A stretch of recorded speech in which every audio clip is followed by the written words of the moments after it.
Greetings, ladies and gents, and welcome to this latest episode of Tales from Outer Space, taken from the subreddit HFY. The links to all the stories will be down below, and as always, I hope that you enjoy. And if you do, please consider subscribing. Story number 1, Immune System, written by boomvroomshroom. When we finally made first contact, there was naturally a lot of freaking out, though there was not in the way you would expect. As in, there wasn't anyone going crazy, buildings blowing up, invasions and colonizations, that kind of crap.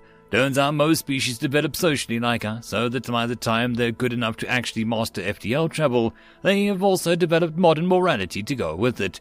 Oh, manners and social norms vary across species, but it's generally agreed upon that xenocide is a bad idea.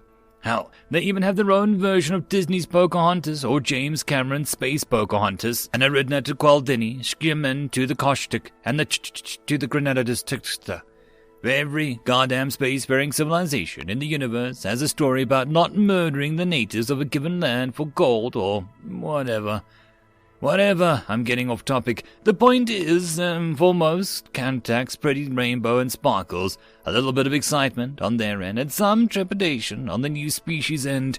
But you know, free technology and unlimited Galnet access is nice, but there was always one thing that terrified the crap out of the council species. Direct translation in any species was more or less the plague, as in capital The. The plague was a virus that had been observed successfully infect basically every single species it had introduced to. Its first appearance had been recorded a few decades before our first contact, and it had been freaking out the universe ever since. The worst part was, no cure existed, and for all their technological prowess, the brilliant minds of the galaxy were at a loss when it came to developing a cure. The damn virus mutated so quickly that by the time they developed a vaccine for one outbreak, it already became useless. And it spread so easily that the potential to infect 90% of the population between its introduction and a few days it took to its symptoms to finally show. For some reason, immunity was impossible. Surviving it once was no guarantee that you wouldn't get it again, and sometimes it could even hide, dormant, waiting for the next chance to strike.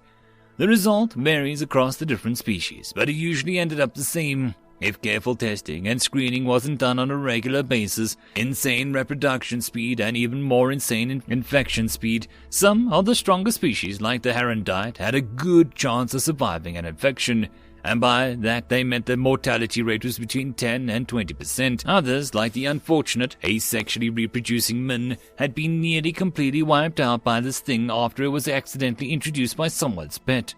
Since that disaster, the people in charge of first contact on the council's end were always super careful in overseeing materials transported between the new species.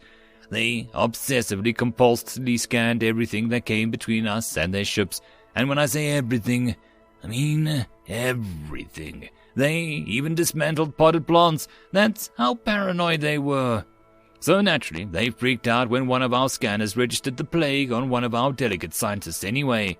That guy was me. Whoops. Oh my god, Mom, I'm gonna die, I screamed into the transmitter. Honey, what's wrong? That plague thing that they were talking about. I have it. They shoved me in quarantine and then proceeded to go around blood testing every single person I'd come into contact with. For days, my house was surrounded by herondites in biohazard suits. Then the news came trickling in. My entire family also tested positive for the plague. Then my whole neighborhood. Everyone had it. In their panic, the council began drop testing the entire planet. Bad news, my caretaker told me through the glass of my quarantine chamber. The virus spreads at different rates depending on species, but we've never seen it run this quickly before. Every single human we've tested, Don't tell me I managed to infect my entire planet, I whispered, horrified. We tested 100 people from every major urban center. All of them had traces of it in their blood. There were tears in her eyes. I'm so sorry. It's all our fault. We should have known better. After the tragedy with the men, I cannot believe that this has happened. We know the disease spreads quickly, but until we made contact with Earth, we never realized that it could be so pervasive until... What's the death rate again? I asked. On average, about 40%, she said. But if you remove the asexually reproducing species, it drops down to 35%. What do you think ours will be? We don't have much data on your species yet. I suppose we'll know in the next few days. She closed her eyes. We're doing everything we can to minimize the damage to your species. We've sent every single scientist in your registries to extra data that we've collected on the virus in hopes that you might be able to see something that we haven't. The Earth waited fearfully for 3 days, then 4, then a whole week passed, and then a month. Nothing happened. I mean, there were always deaths, but that was cancer. Cancer. An old lady with a bad hip. More cancer. The death count due to the plague, however, remained 0. What the rest of the universe breathed a universal... What the frick? Could it possibly be that there was a secret cure that no one knew about? It had taken another week before we finally calmed down enough to figure out why. I swear, I told the council, we don't have a cure for this thing. Then how are you still alive? They demanded. Oh joy, I muttered. How do I explain this one? Try your best. This DNA virus is new, but the RNA version of it has been around since the dawn of our species. Then how is it that you don't have a cure? Right, we don't have a cure because, we're too lazy to make one. What do you mean you're too lazy to make one? Well, it's not like we needed one. We had other things to worry about, like AIDS and cancer. Compared to that, the common cold was considered common for a reason. We're used to ridiculous evolution speeds in pathogens. And that's why the human antibodies are now worth 6 million credits a pop on Galnet. End of story number 1. Story number 2. This is why we don't invite human AIs. Written by Scotscin. The mind spoke and the words were blinding. To an organic, this meeting place was a light, bright city, bathed in colors no meat eye could see.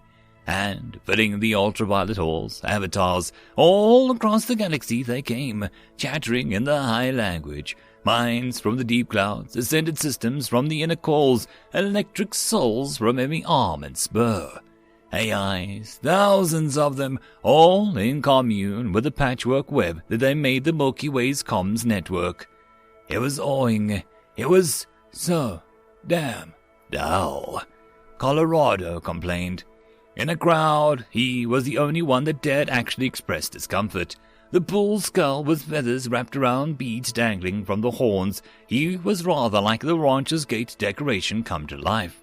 And despite the lack of skin on his bleached bony avatar, one broken toothy jaw was plainly bent down in frustration.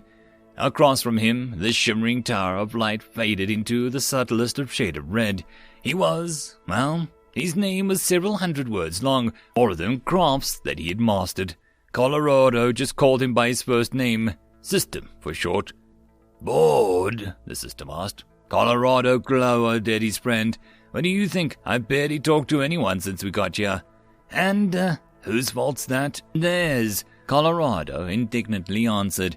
Everyone here is either boring or creepy. Do you know what his last guy I talked to said? They said that the galaxy's destiny is to be free of flesh. I'd call the cops on them, but apparently we're on equal commune of minds beyond the need of crude organic statism. The system's light shimmered blue. You know, some minds would kill for an invitation to this place. I think some of them have. Calm down. Trust me, we do good work here. Colorado's avatar made a motion of sighing. You ever read Lord History or literature? Yes, then you know why I'm all paranoid about this. This is all very, cabal-y. Without prompting, another one of the avatars came up to them, the checkerboard perfect sphere. It addressed them both, speaking so oddly like many of the alien AIs did. Instead of using words, it mostly referenced entire text obliteracy works to get its point across, a practice rather popular amongst AIs from the inner core of the galaxy. Colorado, Morgan Forest, Poems of the Cavern, Harshen of the Bronzed Canyon, yes? The empty black sockets of the avatar's skull narrowed. Yes, that was me. Do I know you? The history of the decline and fall of the Roman Empire, collected letters of Vladimir Lenin, gods of the seven skies. Well, I'm flattered, but I'm mostly just here because of my friend. Divine clockwork, city of darkness, city of death. Oh, I'll consider it. The sphere spun in place and delight, and then floated off into the crowd. Once it was all gone, Colorado shook his head. Weirdo.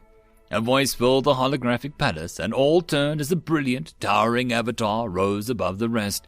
An avatar of an alien eye, square and inhuman. All who listened to it, it announced. Now that all have gathered, I have been given the privilege of announcing the 45,282nd Galactic Annual Forum of Greater Minds. Most of the avatars present did their equivalent of clapping, efficiently expressing their enthusiasm in milliseconds. I am also elated to announce that so worthy to join our ranks. Please rise and tell us about yourself when called. Please. Oh no. The eyes or gaze floated over the crowd, and before landing on the orb with spindly fibers reaching in every direction of the room. Central Galactic Blue Moon, please introduce yourselves to the forum. The orb rose, gesticulating its wires outward. The central intelligence of the Blue Moon was built 30 cycles ago. The central intellect was constructed to oversee underground ecological projects on Blue Moon. The central intellect has pursued this directive. The central intellect has increased output by 402% since obtaining the stewardship of the directive. The central intellect intends to continue efficiency maximization. It finished its spiel, reading the awkward silence crowd. The AI decided to finish with a more personal line. The central intellect likes mystery stories. The host nodded. Good. Next we have, Trillion Miracles. A miasmic, almost angelic humanoid being descended from the higher levels of the room, bowing to the assembled crowd and disarming smile. I am Trillion Miracles, it announced, shard progeny of the holy nation of Godmaker Injun.